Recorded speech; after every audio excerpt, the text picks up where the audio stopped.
वो हमारे सब के सब जिनके मैंने नाम लिए मेरे समाज के कर्णधार हैं और उन्होंने सब ने अपने अपने स्तर से समाज को दिशा देने का काम किया है।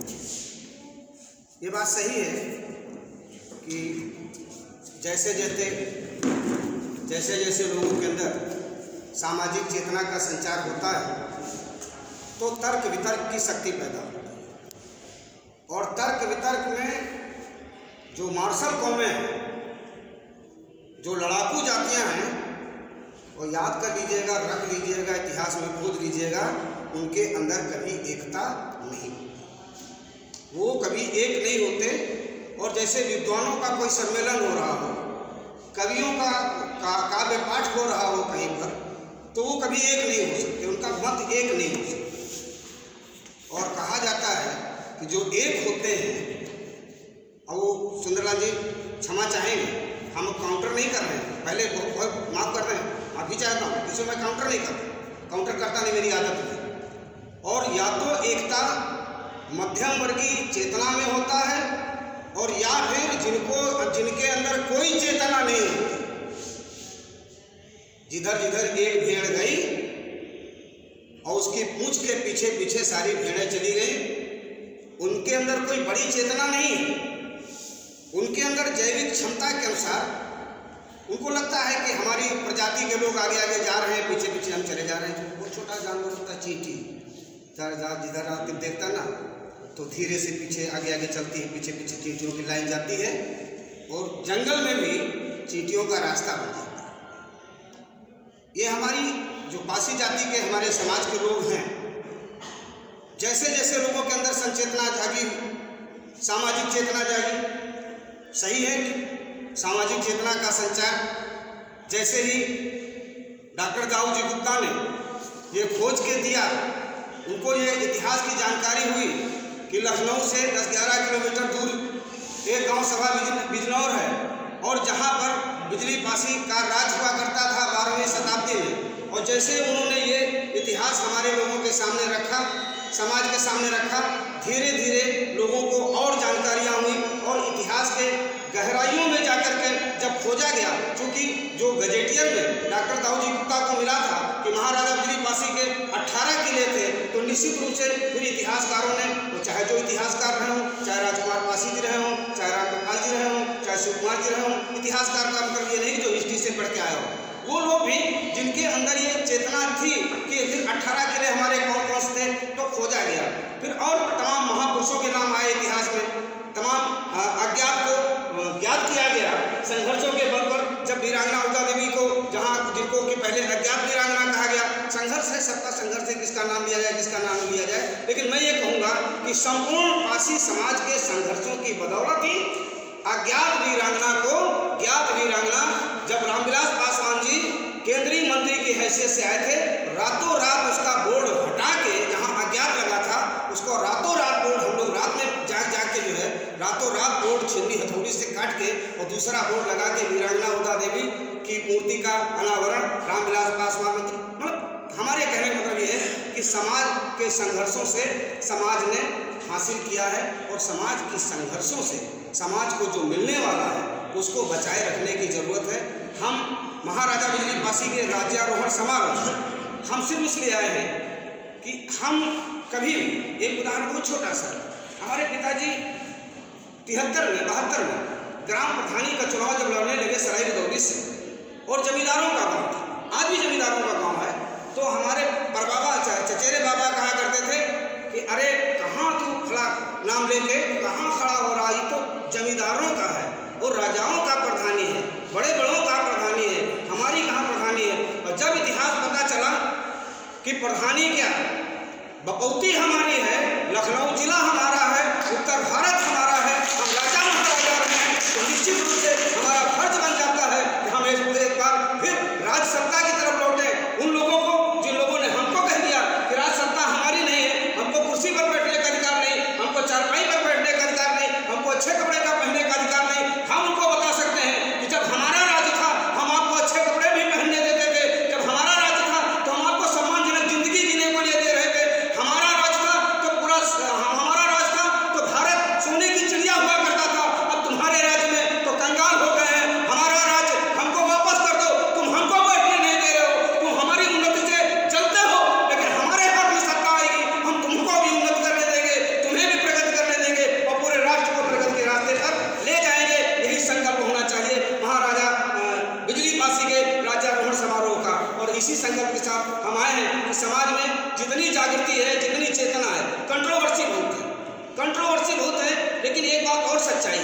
संगठन बना लेते हैं, हम राष्ट्रीय अध्यक्ष हो जाते हैं। लेकिन जब हमको पता चलता है कि कौशाम्बी में पासी बिरादरी की लड़की के साथ रेप हुआ है, तो हमको या तो दफ्तर से छुट्टी नहीं मिलती है, या तो हमको कचहरी से छुट्टी नहीं मिलती है, या तो हम दीगर काम में फंसे होते हैं, या तो हमारे पास वो संसाधन नहीं होते हैं, वो पैसा नहीं होता है कि कौशाम्बी तक हम जा सकें।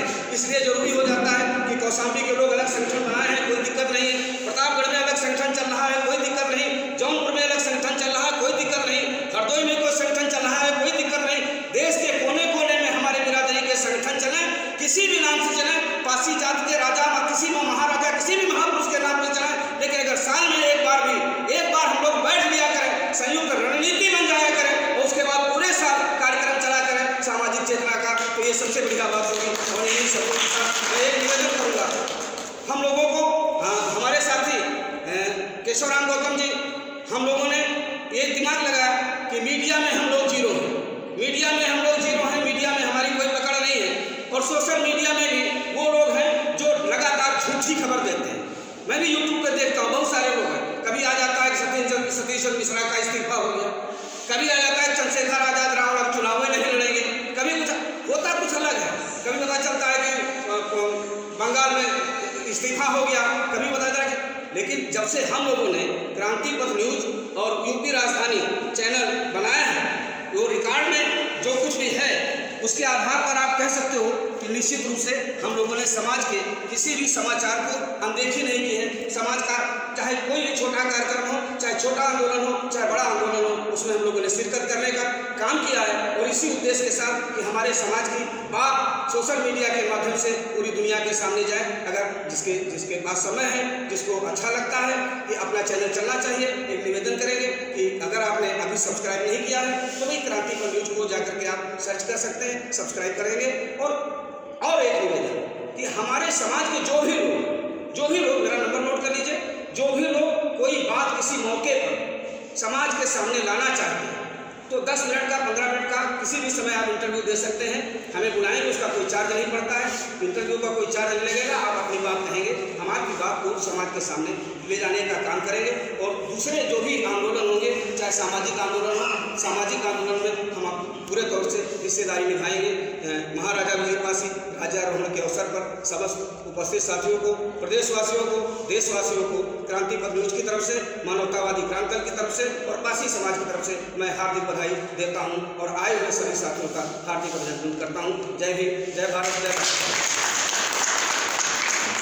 धन्यवाद माननीय भीम जी। साथी हमारे बीच में डॉक्टर राज साहब मौजूद हैं, उनसे निवेदन किया है तो सब आज में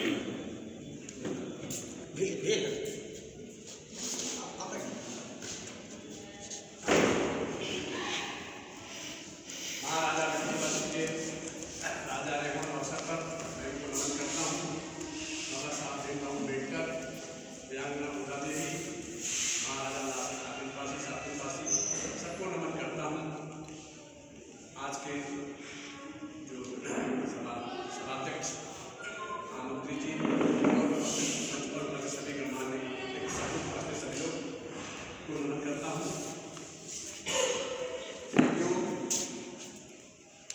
में यहाँ पर जब ड्यूटी लगी तब तो मैं नहीं था ना, मैं तो 81 से जुड़ा हूँ संगठन से। यहाँ पर 25-30 लोग इकट्ठा हो गए थे किले पर, मैं मीटिंग में आया था तो 10 साल के बाद भी हमारे बिरादरी के लोग ही इसका विरोध करते थे कि पासियों का जो तो राजा ने तो किला महमदी का है, ये किला महमदी का है, जिनके लिए हम मीटिंग करते थे। जो लोग आते थे वो तो पढ़े लिखे लोग यहाँ पर आ इकट्ठे होते थे, वास्तव में हम जिनके लिए मीटिंग करते थे वो लोग कभी इकट्ठा नहीं थे। इस किले के चारों तरफ बहुत ज़्यादा बस्ती बिरादरी की है, किले में बहुत ढेर सारी बिरादरी की है। किले के कुछ लोग भागीदारी करते थे, मगर मैं जानता हूँ इधर पूरे बंगला बाजार क्षेत्र में, उत्तरी क्षेत्र में तमाम बिरादरी के साथियों की भीड़ लगी रहती है, मगर कभी मीटिंग में नहीं आए। उनमें कभी यही हुआ ही नहीं कि हम इस हालत में हैं और हम कभी राजा हुआ करते थे। जब हम मीटिंग करते थे तब भी जब बाहर निकलते थे तो अन्य लोग कहते थे क्या तुम्हारे भी राजा थे, मगर संघर्ष से आखिर में सरकार को मानना पड़ा जिला महाराजा बिजली पासी का है। जब इस पर जो है साथियों, महाराजा बिजली पासी के राजारोहण समारोह में पासी जागृत मंडल उत्तर प्रदेश के पूर्व अध्यक्ष और वर्तमान संरक्षक सेवानिवृत्त सैन्य अधिकारी श्री शिव कुमार जी मौजूद हैं। क्रांतिपर न्यूज़ की तरफ से हम आपसे ये जानना चाहेंगे कि इस कार्यक्रम में शिरकत करके और इस कार्यक्रम का आयोजन करके आप पासी समाज को या संपूर्ण समाज को क्या संदेश देना चाहते हैं, माननीय शिव कुमार जी? लगभग 45 वर्ष से मैं उत्तर प्रदेशी पासी जागृत मंडल और इस किले की धरोहर महाराजा बिजली पासी के साथ में जुड़ा हुआ हूँ और समय समय पर लगातार जो भी यहाँ पर प्रोग्राम हुए उनको मैंने अटेंड किया है। इस समय जो वर्तमान में समय चल रहा है वो उत्तर प्रदेश में 3 स्तरीय पंचायत चुनाव हो रहा है, होने जा रहा है, डिक्लेयर हो गया है, प्रोग्राम भी आ गया है। इस अवसर पर मैं खास तौर से एक ही संदेश देना चाहता हूँ कि जो भी सामान्य सीटें हैं, चाहे वो सदस्य की हो, ग्राम सदस्य की, या और ऊपर लेकर के जिला पंचायत सदस्य तक की हो, वहाँ पर सामान्य सीट से जो भी जहाँ भी संभव हो एक पासी बिरादरी का आदमी, और अगर वहाँ उस तरह का कोई आदमी नहीं अगर खड़ा होता है तो अनुसूचित जाति और जनजाति का आदमी एक आदमी जरूर हर सामान्य सीट पर अपना नामांकन दे और चुनाव लड़े। यही मेरी शुभकामना है और यही मेरी इच्छा है। और यही जवाब है, सुप्रीम कोर्ट ने कहा कि आरक्षण को कब तक जारी रखेंगे, कितनी पीढ़ियों तक जारी रखेंगे। अगर हम योग्य हैं तो निश्चित रूप से हमको चुनाव मैदान में जनरल सीटों पर जाने की ज़रूरत है। कोई नौकरी का मामला नहीं है कि इसमें परसेंटेज कम से हमारी नौकरी लग जाएगी या कम परसेंटेज में हमारा सिलेक्शन हो जाएगा। मामला वोट का है, मामला स्वाभिमान का है, मामला सम्मान का है। क्रांतिपर न्यूज़ भी एक बार फिर इस अपील को रिपीट करता है कि हम योग्य हैं तो हम रिजर्व सीटों पर आपस में ना लड़के, हम योग्य हैं ना, हम योग्य हैं, हम जनसेवक हैं, सामान्य सीट पर जाएं। जय हिंद। चल रहा था जिसे अभी पासी जागृत मंडल उत्तर प्रदेश के कार्यवाहक अध्यक्ष श्री राम रावत जी संबोधित कर रहे थे। कार्यक्रम के अंत में महामंत्री जी ने जो रामकृपाल रावत जी ने जो अवगत कराया है कि कोरोना काल में जो पासी समाज के तमाम सामाजिक कार्यकर्ता, तमाम समाजसेवी, इतिहासकार जो काल के गाल में समा गए हैं, उनके सम्मान में अभी 2 मिनट का मौन रखा जाएगा। परिचय दीजिएगा, बताइए। माननीय के रावत जी 30 जून को जो है ख़त्म हो गए थे, उनको भी कोरोना हो गया था। 3 जुलाई को उत्तर प्रदेश पासी जागृत मंडल की अध्यक्ष माननीय श्रीमती राजेश्वरी जी दिवंगत हो गई थी बीमारी के कारण, और 28 अगस्त को संस्था के पूर्व अध्यक्ष माननीय श्री राम गुर्जर की डेथ हो गई थी।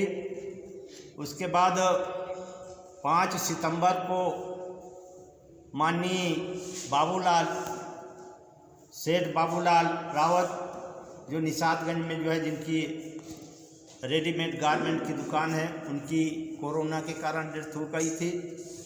और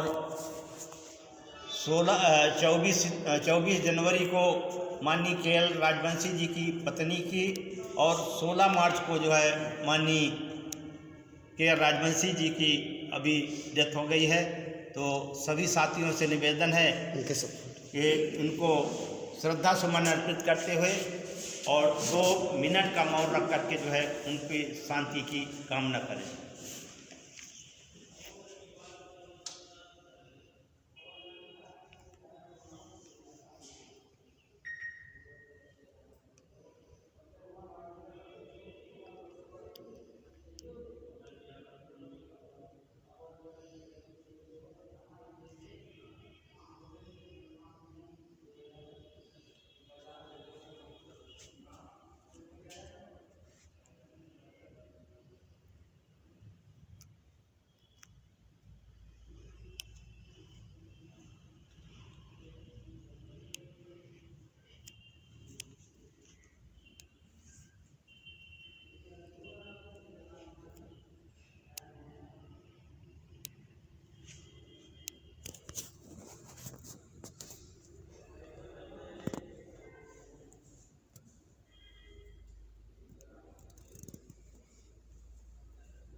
धन्यवाद साथियों।